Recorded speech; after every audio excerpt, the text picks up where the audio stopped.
Hey everyone, welcome back to another YouTube video, and in this video I'll be showing you guys how to return items on Temu and get your money back fast. If something you ordered isn't right, Temu's return process is simple and you can often get your refund quickly.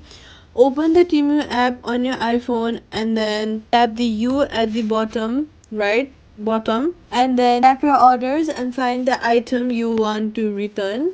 Tap return/refund in next to the item. Select the reason for your return, add any photos if needed, and tap next. Choose your preferred return method. Most times Temu gives you a free shipping label. Download or print it, then attach it to your package.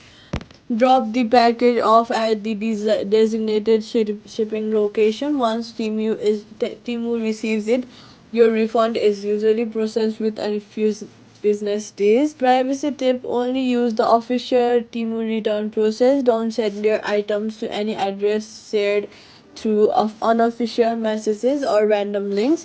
Quick fix: if the return option does not show up, refresh the app or try again after a few minutes.